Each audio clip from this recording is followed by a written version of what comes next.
श्री शिवाय नमस्तुभ्यम। बुरहानपुर मध्य प्रदेश में चल रही श्री अश्वत्थामा शिव महापुराण की कथा का आज तीसरा दिन था। किसी कारणवश अगर आप आज की कथा नहीं सुन पाए तो हम आपके लिए लेकर आए कथा की विशेष जानकारी और उपाय। उससे पहले अगर आप हमारे चैनल पर नए आए हैं तो कृपया चैनल को लाइक, सब्सक्राइब और शेयर जरूर करिए और बेल आइकन जरूर दबाइए ताकि आगे आने वाली वीडियो से संबंधित नोटिफिकेशन आपको मिलती रहे। आज की कथा में गुरुजी ने कहा कि अपने कर्मों का भोग हमें स्वयं भुगतना पड़ता है। अगर आपको खांसी आई है तो आप ही को खांसना होगा, कोई और आपकी खांसी नहीं खांसेगा। आपको भूख लगी है तो आपको स्वयं ही भोजन खाना होगा, कोई और नहीं खिलाएगा। भाग्य का, कर्मों का भोग हमें स्वयं भोगना पड़ता है। दुख आया है तो अपने भजन का बल बढ़ाइए। दूसरों से चमत्कार की उम्मीद मत करिए कि कोई भभूति दे देगा या कोई जादू टोना कर देगा और आपका दुख कट जाएगा। आपका दुख आपको अपने भजन के बल पर ही काटना होगा। आज की कथा में आरती जी का पत्र आया था। उन्होंने बताया कि उनकी 5 वर्ष की बेटी है जो न चल सकती है और न ही बोल सकती है।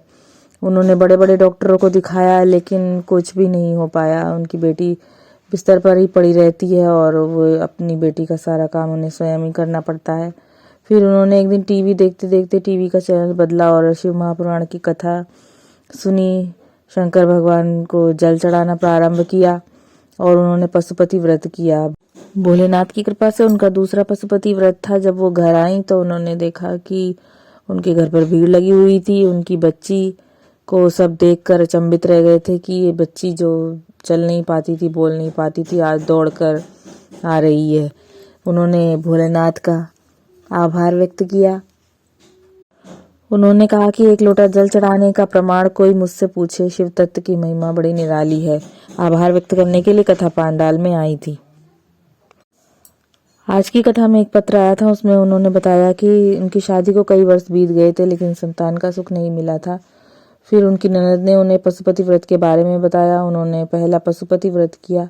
पहला पशुपति व्रत करने के 4 दिन बाद ही उनका गर्भ ठहर गया। शिव की कृपा से पुत्र रत्न की प्राप्ति हुई। आभार व्यक्त करने के लिए कथा पांडाल में आई थी।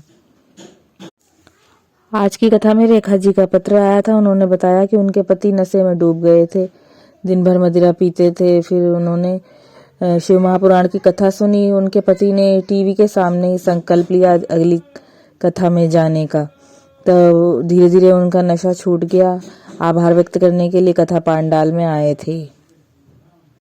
आज कथा में गुरुजी ने बताया कि शिव महापुराण की विंध्येश्वर संहिता के अंतर्गत लिखा है कि श्री शिवाय नमस्तुभ्यम मंत्र का जाप करने वाले का केवल मुख का दर्शन करने से आपकी 71 पीढ़ी तर जाती हैं।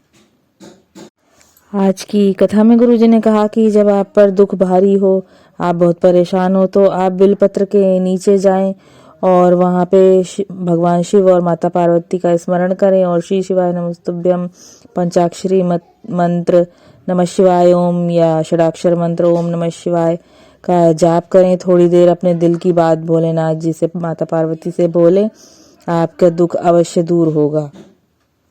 आज की कथा में गुरुजी ने मनोकामना पूर्ति के लिए उपाय बताया। ये उपाय आप शिवरात्रि के दिन, सोमवार की अष्टमी के दिन या महीने में जो प्रदोष पड़ती हैं 2, उनमें किसी भी दिन कर सकते हैं। इन तीनों दिवस में आप एक बिल्वपत्र लें और अपने हाथों में चंदन लगा लें। उस बिल्वपत्र को आप ऐसे पकड़ें जहां पर 64 योगिनियों का स्थान होता है। जो तीनों पत्तियों को जोड़ती हुई जो डंडी जाती है बीच की, उस डंडी पे आपको पकड़ना है।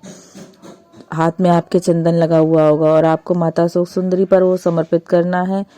बिल्वपत्र इस प्रकार समर्पित करना है कि आपको बिल्वपत्र की डंडी जो है वो जलाधारी की तरफ रहेगी और पहली पत्ती जो है वो शंकर जी की तरफ रहेगी और अपनी मनोकामना मन में बोलनी है और वो बिल्वपत्र शोक सुंदरी माता को समर्पित करना है।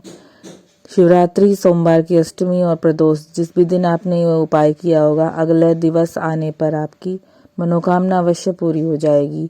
तो ये थी आज की कथा की विशेष जानकारी और उपाय। आशा करती हूँ कि वीडियो आपके लिए उपयोगी रहा होगा। हर हर महादेव।